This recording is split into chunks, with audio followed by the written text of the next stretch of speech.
Muy bien. Tenemos la presencia del ingeniero industrial de la Universidad de Lima, magíster de administración, don Carlos Peralta Delgado. Él es egresado de la promoción de maestría de Prospectiva Estratégica de la Universidad Nacional Mayor de San Marcos, de la maestría prospectiva también bilingüe en inglés y castellano. Bueno, si bilingüe tiene que ser en inglés, con intensiva experiencia en el manejo de diversos tipos de proyectos de empresas bancarias. Banco Continental, Banco de Crédito. ¿Ha trabajado usted con estos bancos? Banco Continental, Banco de Crédito, Sí, Banco Financiero. Veo que con el Banco Internacional es el único que no ha trabajado. No he trabajado ni con el Banco Internacional, pero fui asesor con el Banco Vice cuando todavía estaba con vida, ¿no? En un momento. Banco Vice. Banco Vice, Bueno, otro banco, y después pasó a ser Vice Sudamérica. Yo le pregunto por Banco Internacional por qué, porque tengo un cariño especial por ese banco, en razón de que mi suegro fue presidente, y yo fíjate que yo Banco Internacional, que no se llama así se llama primitivamente. No, es que ahora la Interbank. No, así nació. Así nació. La transformación de Sí. Interbank fue en los años 80, las finales más o menos. Interbank en inglés dice el Banco Internacional. Exacto. Es lo mismo. Exacto. Yo le digo Banco Internacional porque siempre he dicho, y como digo, a través de mi suegro era el presidente del directorio, ¿no? Macionelli. Y le puedo decir que en la banca peruana, haciendo un poco leyendas, en la banca peruana había dos escuelas grandes, la escuela italiana y la escuela americana. Claro. El Continental nació de la escuela americana que venía de Chase Manhattan, y yo logré trabajar con muchos de los antiguos ex bancarios que tenían esa escuela americana. De alemanes también, ¿no? Y fueron mis formadores en mis años jóvenes, cuando recién comencé a trabajar en banca. Y también tuve la suerte de trabajar en crédito, y también encontré gente muy buena que tenía, me acuerdo muy bien, como me hablaba una jerga que le voy a decir en el público, se llama la prima nota. Sí. Y ellos decían, ¿qué es la prima nota? Y yo decía, pues, ¿qué es la prima nota, señor? Bueno, pues la nota pendiente. Bueno, yo lo conocía como nota pendiente en otro banco, y otro banco le daban cuenta registro, que son términos contables que usaban la banca antigua y los bancarios antiguos. Entonces, cosas por el estilo que ha habido en el cambio de la banca, siempre ha habido estas dos escuelas muy grandes. El Banco dentro de Perú. Italiano, que es el padre de la historia del banco de crédito. El italiano conocía a todos los italianos, Claro. y conversaba con ellos y le iban a pedir plata, y ¿para qué la quiere? Bueno, quiero emplear mi negocio, y tu bodega dónde queda, en tal sitio, aquí. Y confiaba en la palabra. Los vascos, yo soy nieto de vasco y tengo la sangre vasca y a mucho orgullo. Ellos cierran un contrato con la mano. Y agarran y le dicen, de acuerdo. Y después viene alguien y le dice, oye, lo que tú le has hecho con Sarabia está equivocado porque le estás vendiendo 10 centavos más caro. Pero ya yo leí mi mano. Claro. Ya, ¿qué voy a hacer? Palabra comprometida. Ya está, se acabó. Entonces, cuando te dicen ya. Y así eran los italianos antiguos. No eran los sicilianos, estos que llegaron después de la guerra. Bueno, ¿no? el tema de la confianza crediticia pues partía de eso, de confianza. O sea, dar la mano era un tema de confianza, de caballerosidad. Claro. No, hoy día pues en la banca moderna esos son términos que se manejan de otra manera. Ahora tenemos scorings automáticos, tenemos perfiles de clientes, segmentación de mercados. O sea, toda una nueva terminología dentro de la banca que significa pues los cambios o la modernidad que ha habido entre lo que era hace 30 años la banca o lo que es la banca hoy en día. 50 años atrás la banca era una cuestión de amigos, de grupos, ¿sabían? Hay una anécdota muy buena, uno que era muy amigo del gerente del banco de crédito y le pide un sobregiro, porque entonces no se lo quiere dar, y al final, al día siguiente le dice, ¿y para qué querías la plata? Entonces le dice, para comprar un cajón de pisco, le dijo.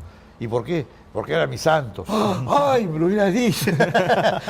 Si era su santo, le daba el sobregiro, si no, comercialmente no procedía. Por hoy día sí procede, es excepción. Eso eran los famosos reglas por excepción que tenía la banca. Y antiguamente los bancarios que conocían a su cliente, porque el primer término en la banca siempre es conoce a tu cliente. Entonces el manejo del crédito era muy personal. Entonces las excepciones ocurrían y después el gerente tenía que justificar con su gerente corporativo o con el supervisor de la zona por qué ocurrió esa excepción, ¿no? Porque esta excepción como eso del pisco puede generar nuevos negocios más adelante. No, pues eso, amigo. Acá hay una excepción en ese caso. Mire, hay una ciudad, una parte de la ciudad, digamos, que da el punta, le voy a donde hay un solo banco. No hay más. Y una señora Aurelia, estuvo 25 años ahí de administradora, y ella conocía a todo el mundo.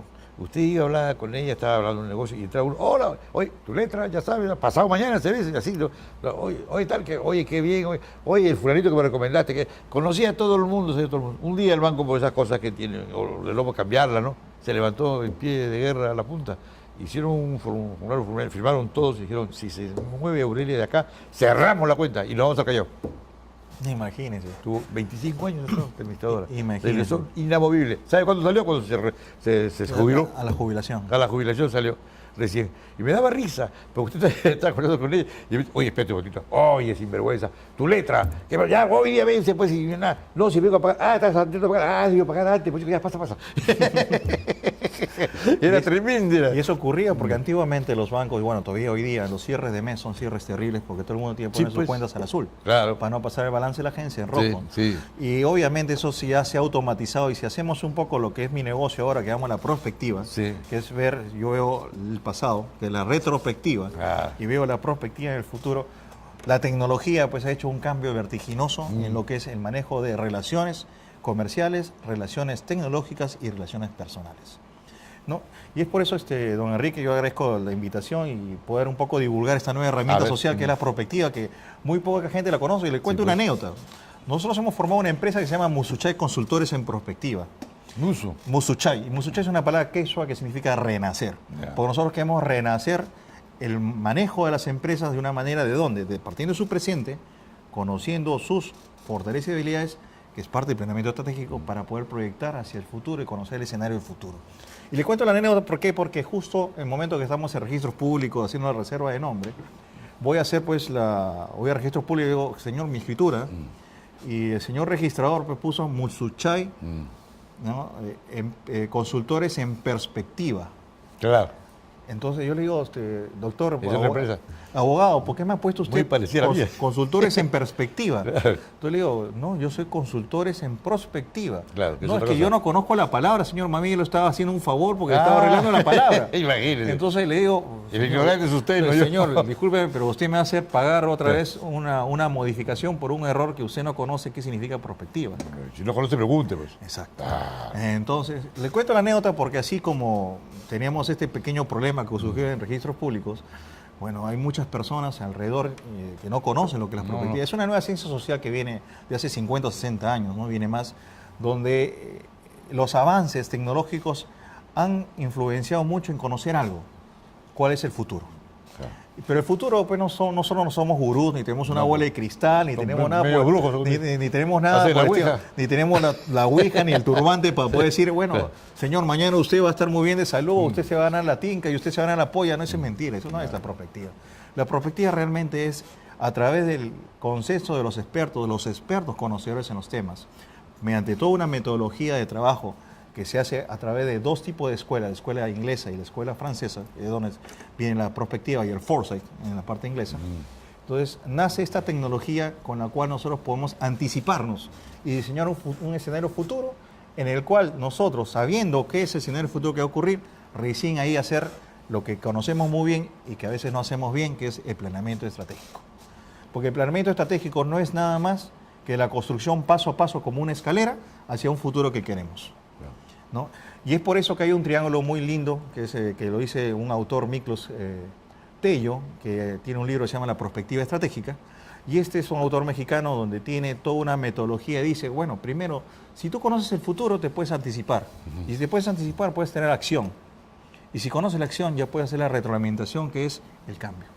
Entonces nosotros, que nos llamamos ahora prospectivistas, queremos justamente eso, generar cambio, y para generar cambio estamos haciendo nuestros estudios en algunos temas. Yo, por ejemplo, estoy trayendo ahorita un tema que es la deserción universitaria, la prospectiva sobre la deserción universitaria en nuestro país, en nuestro Perú, en Lima específicamente, y ver qué acciones podríamos tomar hoy si sabemos cuál es el futuro que nos depara con respecto a estos escenarios. Este es un estudio que hemos estado trabajando con los amigos de la maestría de Prospectiva Estratégica. Eso pertenece a, como usted bien dijo, a la primera promoción. Sí, somos la primera promoción de prospectiva de la Universidad Nacional Mayor de San Marcos, pero para bien de nosotros los peruanos, la Universidad Mayor de San Marcos es la tercera universidad a nivel latinoamericano que tiene una maestría en prospectiva. La primera lo tiene México, en la Universidad Nacional de México, en la UNAM. ¿Y los americanos también? Los americanos tienen varios. Ya. Estoy hablando a nivel latinoamericano. La segunda es Colombia, que es la Universidad Externada de Colombia, que tienen ya una maestría. Me contaron por ahí unos colegas que están tratando de buscar el doctorado también. Y nosotros que estamos en San Marcos, en la maestría de prospectiva. Y también en la parte académica hay algunos colegas como la Universidad de San Martín y la Universidad Nacional de Ingeniería están sacando diplomados en prospectiva. ¿Y foresight, la palabra foresight qué significa? La palabra foresight significa ver hacia el futuro, ¿no? Sight, vista, for, hacia el futuro, ver hacia el futuro. Pero a mucha gente a veces confunden el término foresight con el término forecasting. Claro. No, el término forecasting es proyección. Sí. Es proyección. Entonces, pero el foresight es una anticipación, es anticiparse lo que puede venir. Por razón han puesto de la Alianza Lima al arquero que se apellida Forsyth. Ojalá que lo anticipe bien, ojalá que anticipe bien, ojalá anticipe bien con dónde viene el disparo, ¿no? Estaremos aplicando perspectiva deportiva. Pero, bien, entonces el tema del sistema universitario, pues aquí traje un modelito, que es lo que hemos estado trabajando. Y eso sale en la pantalla. Sí, este modelito va a ser un poco las 4 fuerzas que estamos trabajando nosotros dentro del sistema universitario, y lo pongo de esta manera. Tenemos las tendencias políticas, las tendencias económicas, las tendencias tecnológicas y las tendencias jurídicas. Son 4 caballos de fuerza que están jalando todo el sistema universitario por todas partes. Y en el medio yo tengo el sistema universitario, tengo los alumnos, los docentes, la administración, la organización y obviamente un ciclo administrativo, porque al final la universidad es una unidad de negocio, Claro. donde el insumo principal son la intelectualidad de los estudiantes y el producto final viene a ser el profesionalismo de los mismos. Pero mire que hay, perdóneme, aquí sí hay un tema que por discutir otra vez será. Hay universidades como la nuestra Claro. que llevan la cultura a todo el Perú. Y hay otras universidades, que no digo cuáles, pero que son las que más cobran y no salen de Lima, porque en Lima está la plata. Y acá no se van a Huancayo, no se van a Puno, no se van a Trujillo, a Chiclayo, digamos, ya. No se van, se quedan acá. Yo creo la mamadera. que- Pero exacto. uno que lleva así cultura al pueblo, al todo el Perú, lo critica, no hay profesores, todo es malo. Ellos Exacto. son los que chupan la sangre, ellos son los únicos que deben de existir. Eso está mal. En esa parte es un poco lo que usted está haciendo, es una buena descripción de lo que es realmente una inclusión. La inclusión no solamente debe ser una inclusión social como término social, debe ser una inclusión académica, educativa, debe ser una inclusión económica, debe ser una inclusión en tecnología, debe ser una inclusión cultura, debe ser una inclusión hasta en crediticia. Yo tuve la suerte de trabajar en Agrobanco y una de las funciones de Agrobanco era estar presente donde otro banco no estaba y hacer inclusión de créditos rurales en zonas como Pichanaki, en el Braem, etcétera. Muy difícil, ni siquiera el Banco de la Nación estaba ahí. ¿Y para qué? Para ayudar a agricultores, trabajar la tierra que ellos tienen en conjunto con tecnificación y con todo el know-how que tenía Agrobanco en la parte rural para poder lograr ¿qué? Mayor productividad en los insumos y productos de la tierra. Ahí el peligro no es, digamos... El retorno. No, y que la gente ahí que están los terroristas, y eso por llevar una cultura de avanzada, Así es. lo matan. Así es. Entonces, cosas por el estilo, por ejemplo, cuando vemos un poco lo que usted toca en la parte del sistema universitario, es en ese momento que hay un contexto, ¿no? Y ese contexto es el principio de enfoque como queremos ver el sistema. Y esto es mi punto de partida para poder ver la deserción, porque el enfoque actual que tenemos en el sistema universitario, que es un poco centralista en unas partes, y Alas Peruano está tratando de centralizar como un esfuerzo unitario, ¿no? ¿No lleva a qué cosa? No lleva a lo siguiente, no lleva a que una prueba como el PISA, que ya muchas personas han discutido, la prueba PISA sí es una prueba estándar, sí, pero la única realidad hoy día para medirnos es mediante un examen. En la universidad, en pregrado, ¿cómo sabemos que un estudiante aprendió los contenidos? Mediante un examen, mediante un caso de estudio, o sea, mediante un entregable, algo. Realmente ahora, para podernos comparar con países, tenemos el PISA y el PISA, que es un programa internacional de asesoramiento para los estudiantes, para poner una traducción. Está logrando que nosotros en estos 3 años hemos logrado ciertas mejoras, pero estamos siempre muy por debajo de países hermanos, como Chile, como Uruguay, como México. Y la realidad, yo no creo que los profesionales mexicanos, los profesionales uruguayos, o los profesionales argentinos, o los chilenos sean mucho mejores que los profesionales peruanos. Entonces, ¿dónde está la connotación? ¿Dónde está el problema? Y el problema está en que cuando recibimos a nuestros chicos jóvenes, 18 y 7 años en universidades, la universidad hace un esfuerzo muy grande por nivelarlos. Muy grande por nivelarlos. Y es donde perdemos tiempo, en vez de ir de frente a contenidos específicos, contenidos académicos, y ahí ocurre una de las primeras causas de la deserción. Una de las primeras causas. El desbalance que tenemos entre educación primaria, secundaria y universidad, ese balance ocurre con una brecha que es la primera connotación o el primer puntito que podemos decir de la deserción universitaria. ¿Cuánto estamos invirtiendo en nuestro país en inversión en educación? Y el Banco Mundial tiene un cuadrito que no lo he traído por ahora, pero acá traje este cuadro en el cual Perú está ahorita en un promedio de entre 2.5 y 2.9% del PBI en lo que es inversión en educación. Cuando en Finlandia, por ejemplo, está en el 7.1% del PBI. Dinamarca está en el 7.9% del PBI. Acá tenemos Argentina que está en 4.9, Brasil en 5.1, Chile en el 4%, Colombia en el 4.8%. Nosotros realmente estamos, en vez de ir creciendo nuestra inversión en educación, según lo que dice la tendencia del Banco Mundial, que ha hecho un análisis tendencial del año 2001 hasta el 2011, estamos en caída y en retroceso. Perdóneme, le quiero hacer un acápice. Claro que sí. Acá ya hace 2 años hubo un tremendo revolú y la universidad, precisamente la UPC, fue una de las que más movió porque la Universidad Alas Peruanas invitó a la Comisión de Educación del Congreso a Finlandia. Claro, excelente. ¿Se acuerda? Sí me acuerdo, sí, Oh, que te estaba corrompiendo, que estaba coimeando a la gente. ¿Por qué Finlandia? Ahora que todo el mundo habla de Finlandia, cómo ha progresado y cómo está en el primer mundo, recién se dan cuenta por qué Finlandia. ¿Ah? Se le llevó. ¿Quién? Mire, lo que yo decía, y hablaba acá por este mismo micrófono, yo decía, mira, Finlandia no es Disneylandia, Finlandia no es París, Finlandia no es Nueva York, Finlandia no es Miami, Finlandia no es Disney World. Si a mí me dicen a Finlandia y no tengo yo una capacidad científica, digamos, y quisiera yo investigar, bueno, quedaría ahí, quizás no acepto la invitación, ¿no? Pero si usted me dice París, bueno, a ojos cerrados, ¿no? O Londres. Vamos a Café de París, no, tomar o Berlín. Ya, bueno, un croissant con grande ciudad del mundo, ¿no? Claro. Lógico. Acá pues la ignorancia es tremenda, y no solamente es tremenda, sino que es agresiva además. Y universidades como la UPC, como le digo, el rector, y un día Ala García también salió diciendo que los títulos de la Universidad Alas Peruanas no servían ni para envolver pescado. Imagínense, ¿ah? Cuando él nos pidió a nosotros el avión para ir a Pisco, a ver las donaciones que hacían para reconstruir Pisco, y nadie sabe dónde está esa plata. Y nosotros, y se me permitió hablar así de la universidad, porque todo el mundo hablaba. Entonces él también entró al cuento, ¿no? Bueno, el tema con Finlandia es un tema interesante, ¿no? Y un poco aquí voy a hacer 2 casos que tienen que ver con la prospectiva. Finlandia justamente está donde está porque hizo prospectiva. Hace 45 años atrás, Finlandia juntó a las universidades locales, vamos a llamar así, de Finlandia, y dijo, ok, tenemos que cambiar el modelo universitario, tenemos que cambiar el modelo educativo de nuestro país. Nuestro país no tiene servicios, nuestro país no tiene producción, nuestro país no tiene producción agrícola. Tenía muchas deficiencias en bienes y servicios. Dijo, ¿qué podemos hacer? Entonces, nosotros podemos exportar talento, podemos ser excelentes en servicios y en talento. Y se fueron a ese modelo.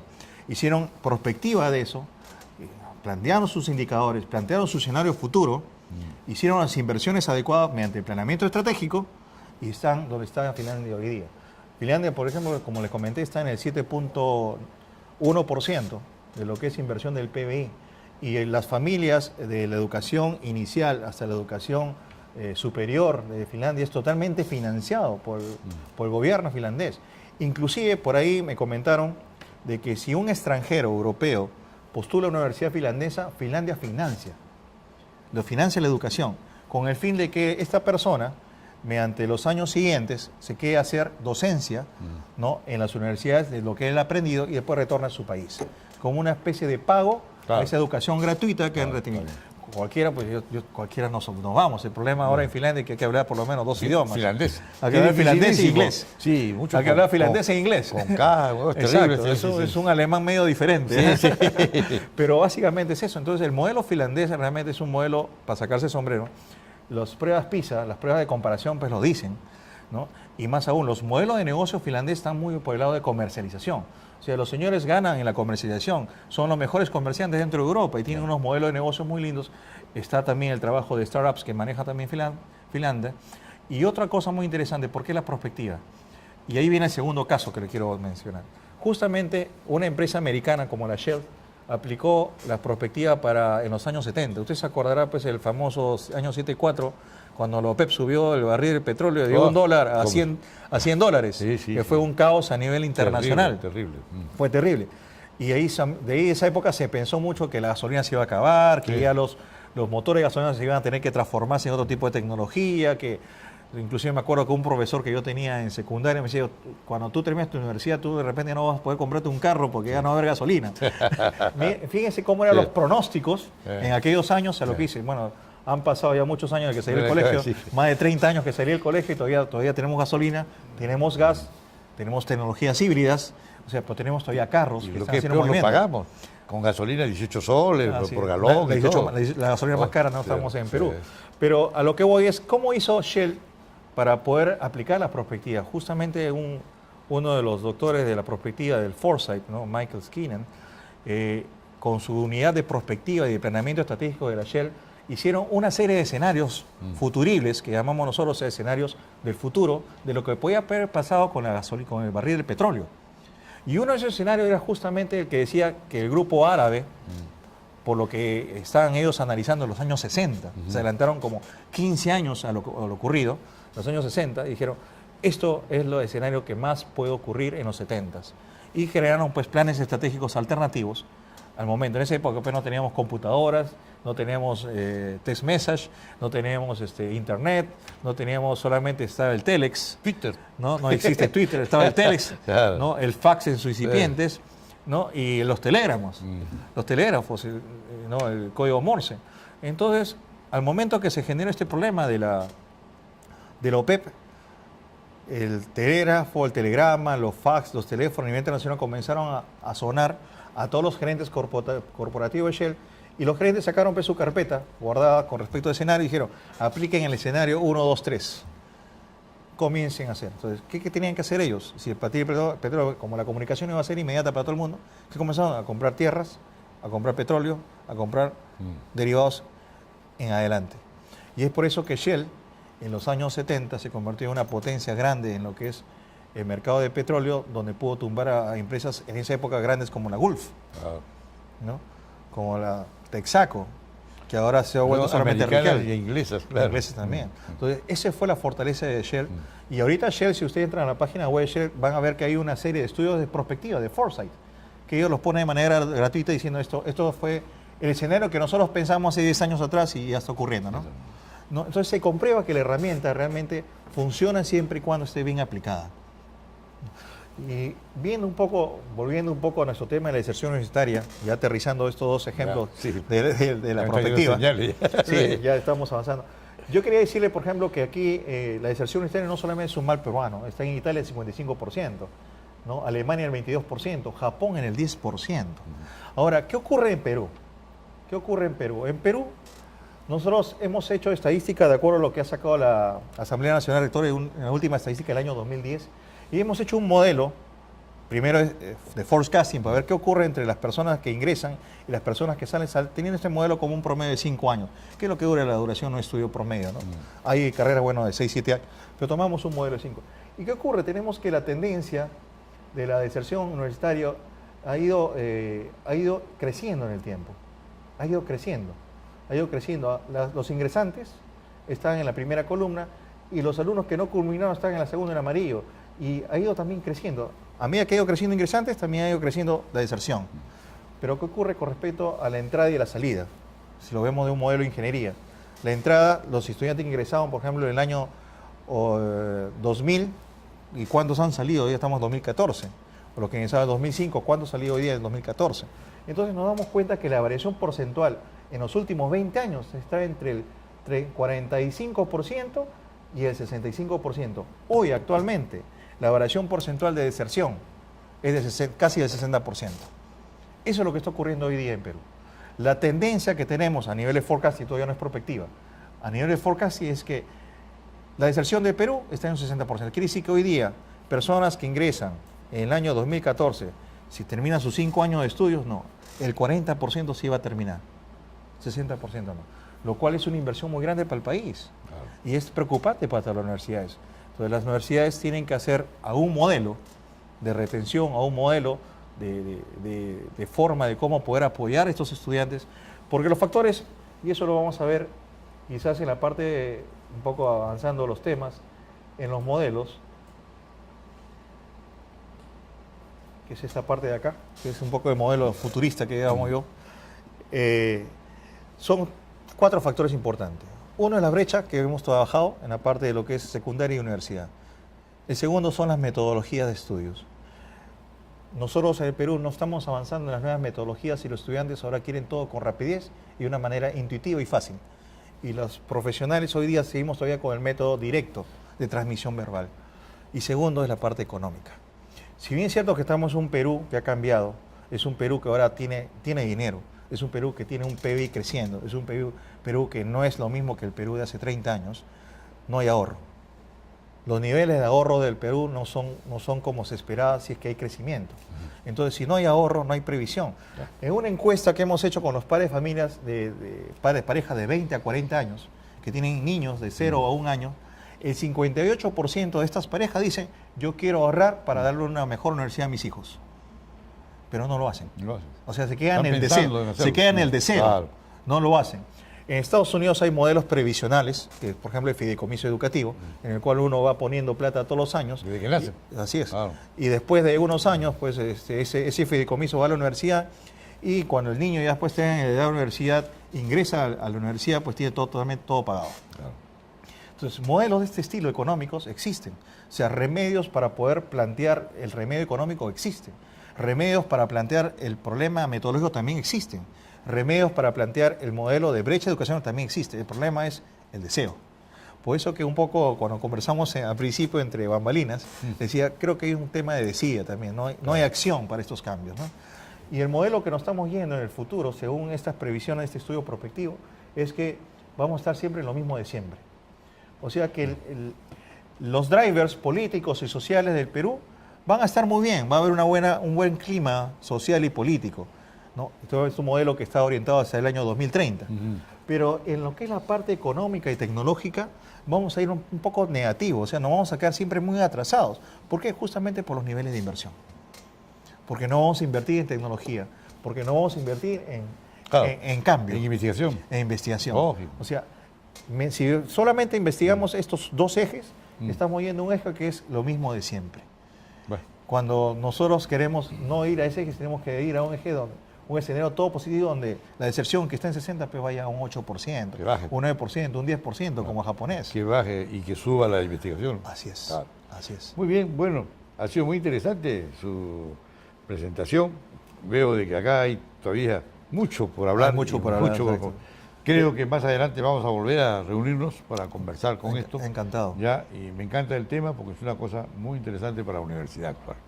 Más nosotros que tenemos este problema, como lo dice usted, muy bien dicho, somos una universidad de inclusión, ¿no? Tenemos que ver la perspectiva a mayor razón, porque si quien no ve el futuro, no ve la historia. Tratemos de poder ver el curso de perspectiva para los chicos de Perado, ¿no? Así es. Muy bien, le agradezco su presencia. Encantado. Y le vamos a pausar la voz porque vamos a seguir conversando. Esto es muy extenso y lamentablemente el tiempo... Sí, pues, siempre el tiempo gana. No gana. Muy bien. Muy amable. Lo veo por acá. Gracias. Encantado. Gracias.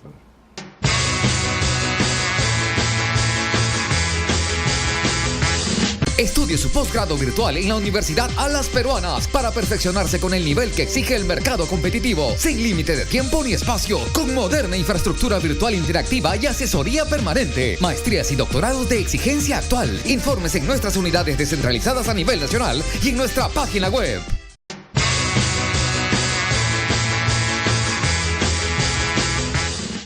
Ahora contamos con la presencia de un extraordinario deportista, Alberto Chiquito Rosell Contreras. De pequeño vendía helados, cuidaba carros y era ayudante de un albañil. Está muy bien, trabajabas, tenías, te conseguías el... No era así como un futbolista que me llegó en Miraflores Fútbol Club y estaba ahí, entonces decía, bueno, quiero una chamba. ¿Tú en qué trabajas? Bueno, yo ayudo a mi tío. Ah, qué bien. ¿Y tu tío qué hace? Bueno, ahora está sin chamba. Imagínate la rueda cómo daba vuelta, ¿no? Muy bien. Invertía lo ganado en una academia de box para que salgan más chicos y seguir comiendo en carretilla. ¿Qué invertías? La plata que andaba ayudando y cuidando carros, en fin, estas cosas. ¿En qué? ¿En una academia de box? Bueno, ahí aprendías box. En realidad yo empecé a entrenar en la Bombonera, en el Estado Nacional. Sí, claro. A los 13 años, 14 años. Caramba, sí. Y en ese etapa todavía estaba en la etapa escolar. Y en tiempo de vacaciones o fuera de horario escolar tenía que trabajar en algo. Y con los cachuelos que hacía, sí, me podía ayudar y solventar de alguna manera los medios de transporte para irme a entrenar, irme a la escuela, porque estaba en la secundaria, tenía 14 años. Y luego retornar a casa y así era mi rutina, mi vida diaria. Siempre estuve ocupada entre el deporte y en la etapa escolar y luego en el estudio, ¿no? Muy bien, muy bien. El deporte es una gran cosa porque el deporte se maneja todo con un reglamento y hay que cumplirlo. El que no cumple el reglamento le cae la sanción, ¿no? Los puntos, en el mismo box, cuando no, un golpe bajo y todo, y después te para la pelea y te saca, muy bien. Hay que cumplir la ley, de acuerdo. Ahora, ¿cuántos hermanos tienes tú? Somos 5, 4 hermanos. Varones y una hermana mujer. Una mujer. Está bien, no va a ser como un peluquero que le dice, ¿cuántos son ustedes? Somos 3 hermanos. ¿Y cuántos hombres? No, ninguno, dice. Bueno, muy bien. Acá dice, una vez más, el sábado 8 de marzo, Alberto Chiquito Rosell retuvo por 4ª vez consecutiva su título mundial mini mosca ante el colombiano Gabriel Mendoza en el estadio Divós, el Coliseo Divós, ¿no es cierto?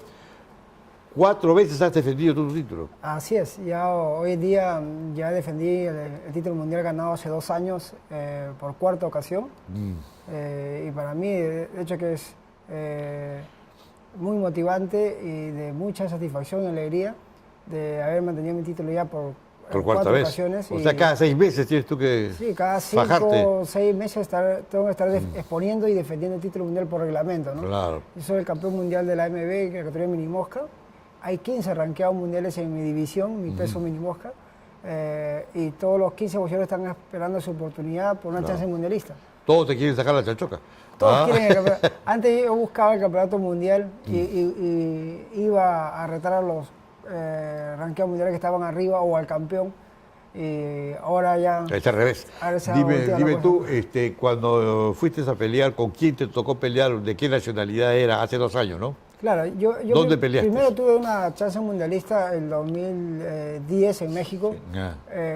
No fue en mi división, fue mi primera chance mundialista que peleé el campeonato mundial super mosca de la AMB, en la cual caí derrotado en el 9º asalto por nocaut técnico. Pero era una división superior. 2 divisiones más. 2 divisiones más. Porque bueno, estábamos buscando la oportunidad de pelear el campeonato mundial y se presentó esto, pero no en mi peso, no en mi división. Ya. Y pero lo aceptaste. Por lo que venían buscando mucho tiempo, aceptamos, porque era... dijimos, no, bueno, va a ser todo en contra de nosotros por el tema del peso, la altitud que tiene el DF en México y los récords que tenía ese campeón en ese entonces. Aceptamos el riesgo, lo asumimos, a pesar que caímos derrotados en el 9º asalto, hicimos una gran presentación y eso nos abrió el camino en las puertas para una nueva chance mundialista ya después. Pero ya en tu peso. Ya en mi división. Lógico. 2 años después, esperé 2 años más, en 2012. Y el campeón mundial mexicano también en ese peso vino a exponer el título acá en Lima y aquí fue donde yo le arrebato el título a José Rodríguez de México, que en ese entonces estaba invicto, con 22 peleas, 22 ganadas. Invicto, tiene mucho mérito, claro. Sí, creo que le quitamos el título al campeón en una gran pelea, una gran noche, justamente en el Coliseo Divós. Y vuelvo a pelear ahora el 8 de marzo último.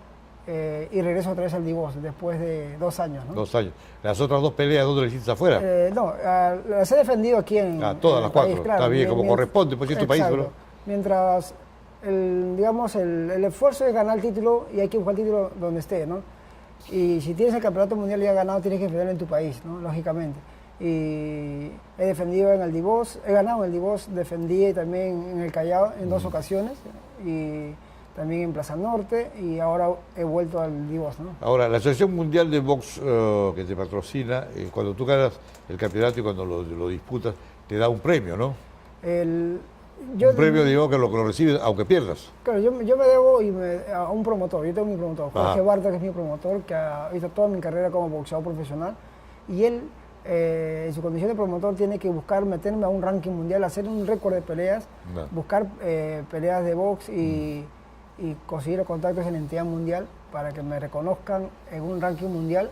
Previo a eso tengo que ir ganando peleas, ganando títulos regionales, ya sea los bolivarianos, los latinoamericanos, que son ganando entras al ranking mundial y luego esperar tu chance mundial. Es un trabajo del promotor, que ha hecho un buen trabajo conmigo y hasta ahí yo de la mano, ¿no? Mi esfuerzo más el trabajo del promotor, hemos podido ganar este campeonato mundial. De hecho, que es un deporte rentado, que mi promotor se encarga de ver por mis intereses, ¿no? Él me paga por pelear y él tiene que pagar un derecho a la entidad mundial por derecho a título mundial y más o menos así se maneja. Ahora, yo creo que las entidades mundiales son varias, no es una sola. No es como la FIFA, digamos, que es una sola para el fútbol, claro. En box creo que hay 4, ¿no? Sí, hoy en día hay 4 organismos mundiales muy importantes a nivel mundial de box. la AMB, en la cual soy campeón, la Asociación Mundial de Box. Es el más importante, creo yo, ¿no? Es la que aparece primera, es la más histórica. Ya ¿no? ves, la más histórica, claro. Y luego está el Consejo Mundial de Boxeo, la FIB, que es la Federación Internacional de Boxeo, y la OMB, que es la Organización Mundial de Box. Son los 4 organismos que rigen a nivel mundial, ¿no? Pero muchas veces pelean los campeones de 2 organizaciones para crear un solo campeón, Claro, ¿no? en su momento realizan previa coordinación entre promotores, unificación del campeonato mundial. Claro. El campeón mundial de la AMB con el campeón mundial de la OMB, digamos, Claro. y se crea ahí el campeón mundial unificado de 2 títulos mundiales, ¿no? De 2 organismos mundiales. Claro. ¿Tú eres casado? Sí, soy Sí, casado, sí. tengo... ¿Tienes suegra? Sí, ahí está. Ahí. Cualquier pelea puede mandar a tu suegra. Le saca a todos. Me llevo muy bien, me llevo muy Te bien. llevas muy bien con tu suegra. Gracias a Dios, me Bueno, llevo muy bien. de acuerdo, muy bien. Entonces, aquí en Lima tienes por venir en el sentido de que hay una pelea próxima que se ve, se vislumbra o todavía. Sí, ya acabo de terminar esta última pelea el 8 de marzo reciente. El 8 de marzo acabas de pelear. Acabo de pelear recientemente. Entonces, tienes un descanso por lo menos Sí. de 6 meses. No tanto. ¿No tanto? Al menos del gimnasio ya la siguiente semana ya regreso al gimnasio Claro. a entrenar y de ahí vamos a mirar lo que va a ser una quinta defensa, que queremos una quinta defensa del Campeonato Mundial. Dios mediante lo podemos hacer en junio, finales de junio, julio Ya. de este año y ese es nuestro proyecto ahorita en este momento, ¿no? México tiene muy desarrollado el deporte del boxeo, ¿no? Sí, casi Latinoamérica y México tiene mucha historia en el boxeo. Antiguamente mundial. era Argentina. Argentina ahora ya no, ha decaído un poco, ¿no? Ahí tiene varios campeones mundiales, Sí. tiene varios. Claro que México siempre ha dado mucho más Claro. boxeadores, ¿no? Ahora, la reina de todos es Estados Unidos, ¿no? Sí, y que es la meca del boxeo mundial. meca, claro. Hay miles y miles de boxeadores en el mundo que quieren estar en Estados Unidos peleando campeonatos mundiales donde va a generar, de hecho, que muchos ingresos, ¿no? Ya. En caso de que algún muchacho que le guste el box quiera ponerse en contacto contigo, ¿dónde te encuentra? Por supuesto, justamente estoy haciendo una gran inversión, un gran sueño, un objetivo que tengo en lo personal.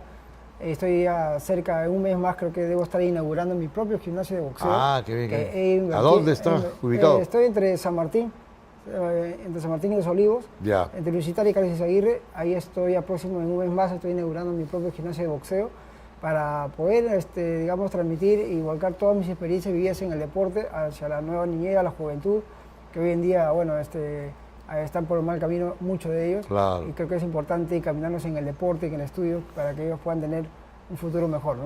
Yo creo que el box necesita mucha gente como tú, que está bien encaminada y que eres un hombre, te veo por lo que converso contigo, un hombre sano, transparente, para que se pueda redimir mucha gente. El Perú tuvo una ocasión extraordinaria con un muchacho que se apellidaba Broncano. Sí, Hubiera sido campeón mundial, pero mal llevado, pues, mal llevado. Mario Broncano ha sido, como deportista, como boxeador, ha sido un gran... Extraordinario. Talentoso. Él. Talentoso. Inclusive yo cuando... Y una pegada bárbara. Yo cuando empecé a boxear yo lo admiraba mucho a él. Sí. Lo he conocido, lo conozco.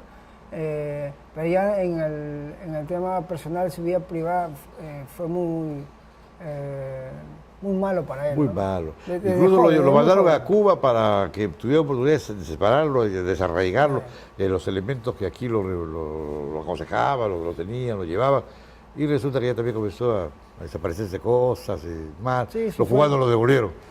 Hoy en día ver a Mario Broncano... Perdió un ojo también en sí, una pelea, y con es vaso. muy triste verlo cómo ha terminado él, ¿no? Y ese pudo ser y tener mucha plata. Sí, tener por mucha supuesto. plata. Fue un boxeador muy talentoso, con grandes condiciones, a diferencia de otros boxeadores de su momento, de su Sí. época él, todos querían ayudar a Mario Broncano, pero él no se dejaba ayudar. No, ¿no? pues, no, Ese fue el ocaso de su carrera boxística, ¿no? Claro. Llegó a ser campeón sudamericano y tenía grandes perspectivas a un título mundial, a ser mundialista, pero ahí nomás se quedó, ¿no?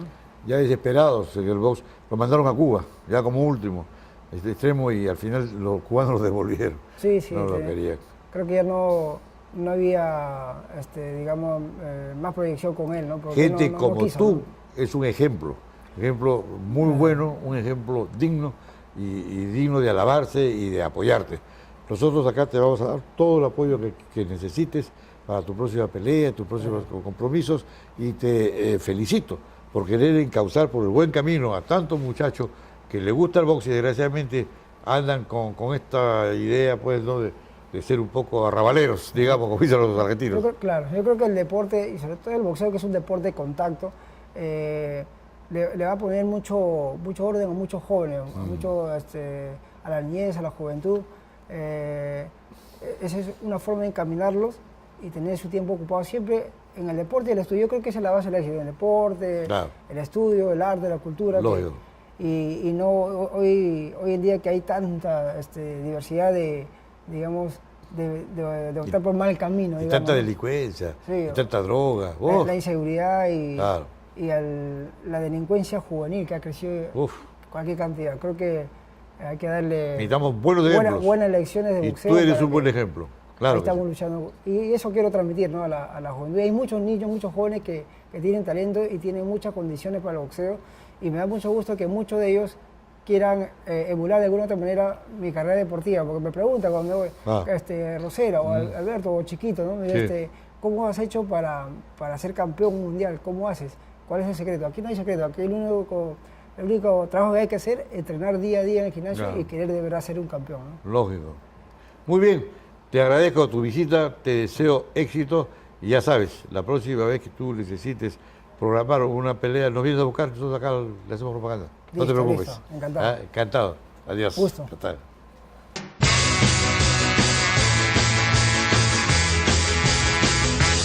Estudie su posgrado virtual en la Universidad Alas Peruanas para perfeccionarse con el nivel que exige el mercado competitivo, sin límite de tiempo ni espacio, con moderna infraestructura virtual interactiva y asesoría permanente, maestrías y doctorados de exigencia actual. Informes en nuestras unidades descentralizadas a nivel nacional y en nuestra página web.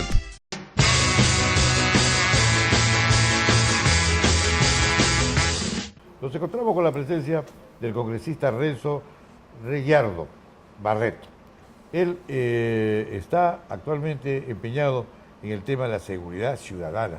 Es un tema pues común a todos, porque el Perú entero está envuelto en una inseguridad tremenda, ¿no? Exactamente. Además, él fue, desgraciadamente, partícipe de un acto pues, de asalto, donde su pequeña hija sufrió el debre y unos balazos, que gracias a Dios se ha recuperado, pero todavía le quedan algunas cosas por superar, pero esperamos que ya pues, con el tiempo esto se vaya mejorando.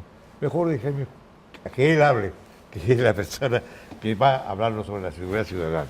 Buenas tardes, ¿cómo está? Buenas tardes, muchas gracias por la invitación y para mí es muy gratificante estar aquí con ustedes, sabiendo que esta entrevista va a llegar a una población estudiantil de la Universidad de Las Peruanas, que son chicos que están en etapa de formación y que necesitan conocer en detalle lo que realmente pasa en el país, y ellos son, como nosotros, testigos de esta creciente inseguridad que tanto daño está generando en la sociedad, ¿no? Y ese daño en muchas ocasiones y en un número significativo es un daño irreparable, ¿no? Porque hay muchas víctimas y mucha sangre que se derrama en nuestras calles producto de esta delincuencia galopante, ¿no? Y los delincuentes están armados todos. Ahora ya hay un asalto, no hay cogoteros. Ahora de frente van no con la pistola. Porque hay que decirlo también con toda claridad. Nosotros, a lo largo de estos años que hemos, digo nosotros, mi despacho y la gente que está trabajando conmigo, que estamos enfocados a investigar y a combatir la delincuencia desde el espacio que nos toca afrontar, hemos ido descubriendo que el delito hoy por hoy es una industria delictiva. Ya no es el ciudadano que por algún error en la vida robaba un celular, por llevar un pan a su casa o porque, en fin, por necesidad. Ya no es ese el delito que hay en el país. Todo es una industria, una organización, economía vinculada al delito. Se sabe que, por ejemplo, las piezas de los autopartes son robadas en determinadas zonas de Lima y se sabe en dónde las llevan para su comercialización en un mercado negro. Ya se sabe, están ubicados estos lugares y eso va sumándose a una cadena que llega hasta los más capos. Hemos hecho un cálculo de aproximadamente unas 30 bandas, entre 25 y 30 bandas que operan en el país. Estas 25 o 30 bandas tienen un líder. Y estos líderes ya son personas que se reinsertan en la sociedad, que lavan activos, que tienen contactos en los círculos más altos, incluyendo en políticos. Y entonces ahí hay que hacer un trabajo muy claro y muy serio de investigación policial, un trabajo de inteligencia. Y para eso se requieren decisiones políticas desde el más alto nivel, se requieren recursos y ahí estamos entrampados. Y eso es una de las grandes dificultades que tiene el país para avanzar y para digamos, ir ganando el espacio a los delincuentes, ir ganando el espacio a los criminales que hoy pertenecen a redes organizadas, ¿no? Y también el problema de la corrupción, que la corrupción facilita el trabajo de esta gente, porque este capo cae en las garras de la policía y lo meten a la cárcel, pero de la cárcel sigue manejando. Sí, sí. Y eso también es parte del sistema anárquico y desordenado en el que nos encontramos. Y la corrupción, sin duda, es la prima hermana de la delincuencia. Digamos, delincuencia existe porque hay corrupción. Lógico. Lo que pasa en los penales es inaudito y la verdad indignante. ¿Por qué? Porque hace aproximadamente 2 años y un poco más se acerca a mi despacho, cuando yo ejercía en ese momento la presidencia de la Comisión de Seguridad Ciudadana del Congreso, una empresa colombiana que tenía una iniciativa extraordinaria, una iniciativa privada para plantearle al Estado. Ellos planteaban tener la concesión de los teléfonos públicos de los penales del país por una determinada cantidad de años. Sabemos y todos saben que los penales cuentan con teléfonos públicos para que los internos se puedan comunicar con sus familiares. Es un derecho que les asiste. Y hay una cantidad significativa de teléfonos públicos en los penales. Y una empresa colombiana dijo, a mí me interesa la concesión de ese manejo de telefonía pública. ¿Qué ofrezco a cambio al Estado? Bloqueadores de teléfonos celulares en todos los penales del país a costo 0 para el Estado. 0. Y no solamente invertían en la infraestructura, en el equipamiento de estos bloqueadores telefónicos, en los equipos propiamente dichos, sino también ellos modificaban la tecnología en la medida que los delincuentes, las personas privadas de su libertad, iban, digamos, descubriendo algunas artimañas para sacarle la vuelta a la tecnología que se instalaba con estos aparatos. Sí. O sea, ellos ofrecían, durante los años que tenían la concesión de la telefonía pública, que funcionaban perfectamente estos bloqueadores de teléfono sin que le represente un centavo al Estado. Ese proceso tiene más de 2 años en Proinversión. Proinversión es la institución pública que se encarga de analizar las iniciativas privadas y las propuestas vinculadas a inversión de empresas privadas en el sector público. No es posible que estas cosas se trabajen de esta manera.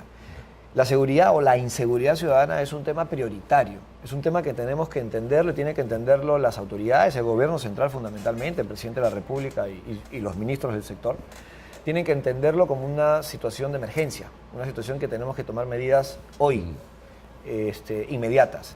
O sea, si vamos a tener procesos de 2 años y medio y la delincuencia sigue avanzando y sigue matando gente, entonces ahí están las consecuencias. Claro.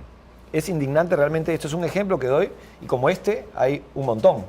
En el aspecto policial, en el aspecto preventivo del lado de la educación, hay unas carencias inmensas, y eso es porque no se compra, y se compra pues con estos procesos engorrosos que tiene el Estado. Por eso es que planteamos que el presidente de la República declare la situación de emergencia. La situación de emergencia es un mecanismo que permite que no tengamos estos procesos engorrosos, que se exoneren los procesos. Y un poco de corrupción también hay ahí. Ahí hay intereses creados. Evidentemente, cuando se compra mal. Claro. Ya hemos sabido de unos binoculares que eran millones, felizmente, según refieren representantes del Ministerio del Interior, porque se ventiló la denuncia, entonces se bloqueó el proceso, pero se venía pues una sobrevaluación inmensa. Entonces, cuando se compra mal. Y si no, no se compra. Sí. Entonces, eso tenemos que cambiar. Hay un letargo que no se entiende.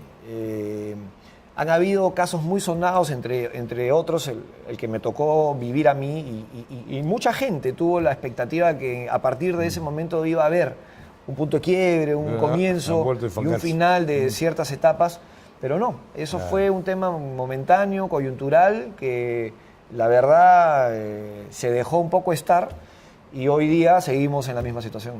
Así es. Mire, le voy a contar una historia muy cortita, pero que algo tiene que ver con la corrupción. Aquí una profesora de la universidad le robaron el carro, vive en Los Olivos. Entonces, estaba preocupada, iba a hacer la denuncia y todo. Y bueno, al final hizo la denuncia en la comisaría que le correspondía. Resulta que a los 2 días la llama por teléfono el suboficial tal de la policía y le dice, ya hemos encontrado sus partes, pero ahí robó las partes, ¿no? Sus partes están en el kilómetro, en la cuadra 50 de la salida al norte. Ahí está en una especie de San Jacinto que hay por ahí. Ya, pero le aconsejo de que no haga nada, porque aquí esta gente es terrible, usted lo sabe. ¿sabes? Mejor vaya y arregle con ellos. Tienen 3.000 soles. Pero ese policía está pues en relación con esta gente. ¿Cómo es posible que llame un policía a decirle dónde están sus cosas y que lo mejor que puede hacer es pagar? Sí. ¿Para qué está la policía? Sí, claro. Y ese es un ejemplo que nosotros lo vemos permanentemente en otros aspectos, ¿no? En el aspecto del robo de combustible, que además se ha publicado. Es una cadena delictiva. Sí. ¿Y ¿Da un uniforme? Y llega hasta el general, Sí. llega hasta el oficial Ya de va un más coronel alto rango. de Chiclayo y está el Entonces, Uriancho. claro, cuando tenemos, y acordémonos lo que pasaba con la Gran Familia, que tenía una serie de policías vinculados, Sí. o con esta otra banda que han capturado en Piura. Sí. Entonces, la verdad que frustra. Y no solamente es la policía, es también a nivel fiscal. Fiscales corruptos, claro, jueces corruptos. claro. Yo le quiero dar un ejemplo. En el caso que nos tocó afrontar con lo de mi hija, bueno, estos delincuentes, tienen una cantidad enorme de abogados. Sí. O sea, tienen recursos Y como muchos para, familiares que los como han para metido a pagarle propósito para llegar, claro. Entonces, ¿qué le quiero contar con esto? Que hay un delincuente, uno de los de la banda, que tiene 5 abogados. Uno de esos 5 abogados es casado con una jueza. Ah, Entonces, ¿cómo no va a haber corrupción Lógico. en las distintas instituciones públicas del Estado? Ah. Por supuesto que la hay. Ahí hay un ejemplo clarísimo. Primero que ahí hay conflicto de intereses, ahí no se puede permitir eso, pero eso pasa y el Poder Judicial lo sabe.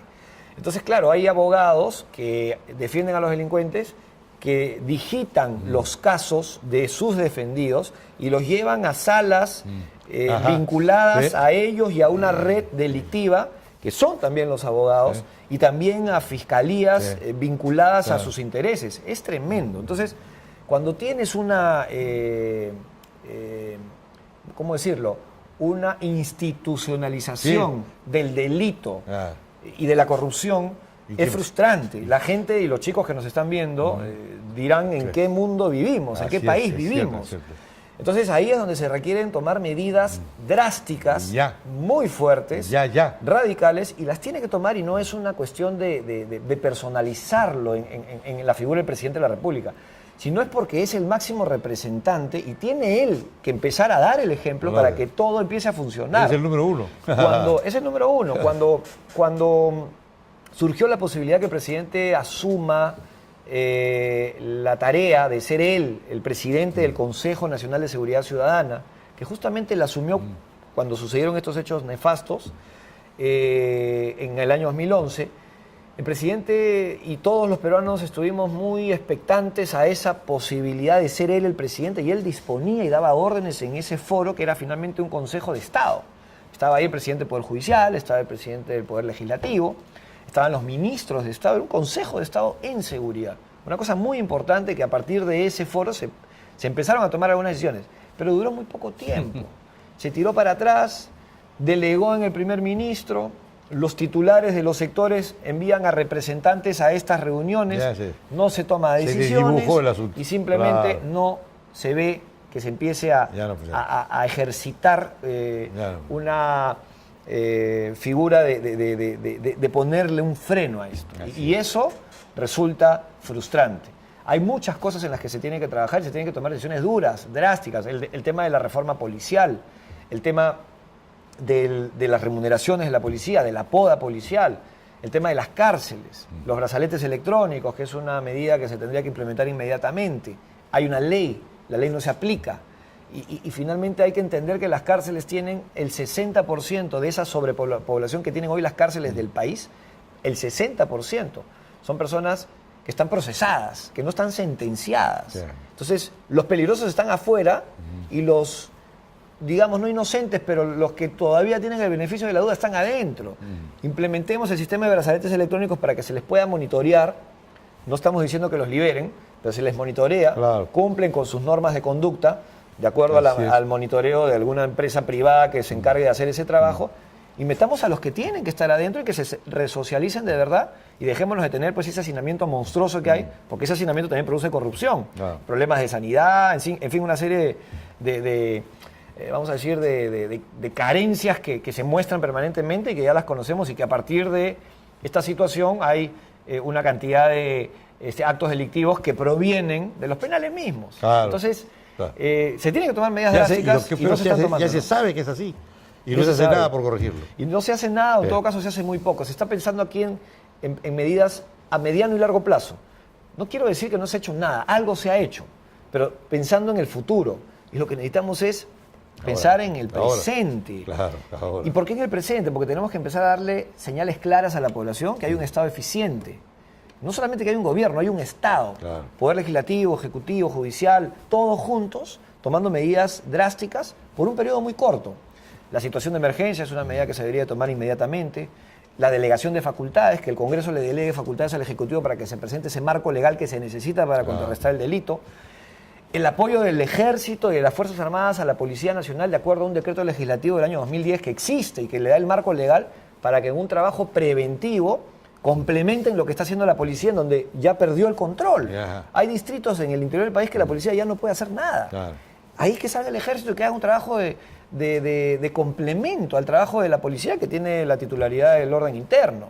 Entonces, son medidas que se tienen que tomar en 180 días, que se empiecen a dar señales, que la gente empiece a ver que hay cambios, que el presidente dé cuenta de los avances que hay en ese plazo y después sigamos Que se trabaje. viendo las políticas a mediano y largo plazo, que es un poco lo que la población exige, ¿no?